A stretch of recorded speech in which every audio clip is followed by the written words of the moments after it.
How far is too far to play a gig? Specifically, how far is too far to play 3 songs? Well, this is the question I was asking myself as I was driving from my home in Ghent in Belgium to the town of Tilburg in the Netherlands. To save you Googling that distance, that's 135 kilometers or about an hour and a half to 2 hour drive. I have no idea where I'm going. So the quick math-minded of you out there have already worked out that that is a 270 kilometer and a 3 to 4 hour round trip. You must have been playing a pretty significant show then, Freddie, to do that much distance, to travel that far. No, babe. I played an open mic. Well, why on earth would you do that, Freddie? I hear you ask. Very good question, I would respond back. Because I've been asking myself that very same question, and I think in writing the script for this video, I've worked it out. No, I don't have to tell anyone in 2025 about the potential power that the internet has about connecting people from all over the world. Now, I say potential power of connecting people because if you are watching this in 2025, just turn on the news. But we can strike up friendships, relationships, business partnerships, creative collaborations with people all over the world without bothering to put on any trousers or getting up off the sofa. And there is something inherently wonderful about that and should be praised for the wonderful thing it is. However, and I don't know if you guys are aware about this thing, but apparently there's this thing called AI, and it's supposedly getting really good at pretending to be like a human being and stuff, and to the point where you don't even know what you're seeing or reading online is made by a real person or not. Now, if you're new here, first thing, hello, welcome. Second thing, why the haven't you subscribed or liked this video yet? Then you may have seen or heard me in previous videos talk about how I'm throwing myself into trying to become a full-time musician, specifically from being a creative musician. Now, all the things I've been consuming about how to achieve this are all basically saying get involved in your local scene. Now, what I think that really means is to basically go outside and meet people, actually having a real-life social interaction. Plus, witnessing live music played by a real human being will never be replaced by AI, and that is a hill I will die on. The recent Giacomo Turo scandal, which I will very quickly fill you in on if you're not aware, basically, it was an online guitar influencer that had all the socially acceptable metrics of musical success like followers, brand deals, slick videos, and admiration from the community. Turns out he had built his business and growing empire on skills he didn't really have, but could mask them by hiding behind the walls of editing and filters, and generally because it was being observed on a screen. And his fall from grace actually began with clips of him playing live where he was not playing at the level that he was projecting online. And therein lies why I think I drove 2.5 hours to play 3 songs in front of people I don't know. To have real life and in real time feedback. Metaphor time. Let's say you've cooked a meal and you serve it up for someone and they take a bite and you say, how is it? And they go, yeah, that's good. Now, within that interaction, there is so much to take apart, unpack and analyze, both on your side and on their side. Now, you ideally want them to enjoy the food that you've made them, right? And so they say, yeah, that's good. But what is their face saying? What was their tone? Are they saying it's good just to be polite?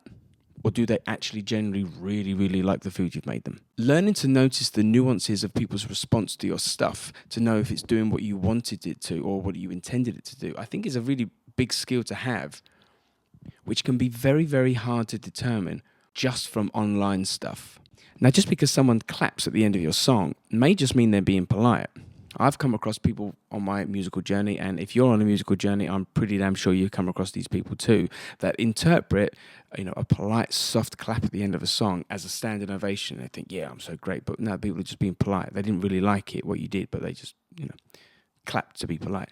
And I think that's kind of the same with online stuff. Like if someone likes your stuff online, you don't really know if they really, really like it or they're just being polite. Except for this video, of course. All the likes on this video means that you love it, that you love me, that I'm the greatest, and I'm a god amongst men. Now hold on, Freddie. If you live in Belgium, why did you go all the way to the Netherlands to go to an open mic if you're trying to get in with your local scene? That's not local, is it? Well, no, it isn't. But it also is. But you know what is there? Their local scene. Back in March, I went to an open mic in Rotterdam and had an amazing time. And I saw, and here's the kicker, I met some amazing local artists that I'm now on the way, I think, of becoming fast friends with. Special shout out to both Josh Mosa, an incredible singer-songwriter whose links are in the description, go check him out, and to Kathleen Willems, another incredible singer-songwriter, again, links below, go check her out, and who actually asked me if I wanted to go and play a song with her at this open mic, which I did. And here's a clip.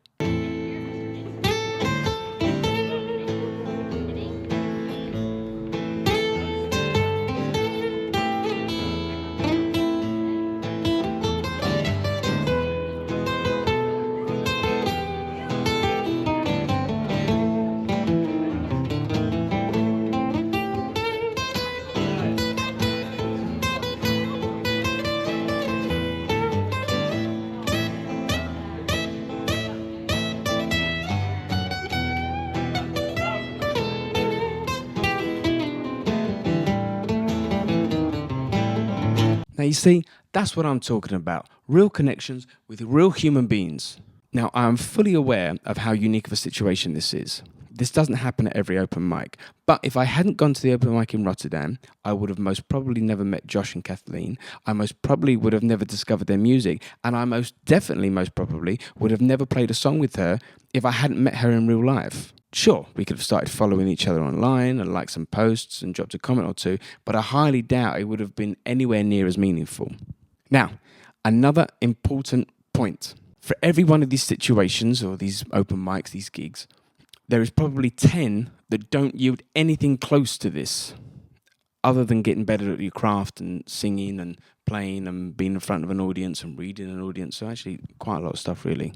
But I think I needed to make this video to remind myself of this fact, because the quick math-minded of you from the beginning of the video will have realized that there are going to be way more less good experiences than the better experiences or the more good experiences. But the better experiences, these situations, the one you've just seen, I think outweighs and is it outweighs 10 bad ones. For every one of these good ones outweighs the 10 bad ones, I think. I think, and I hope.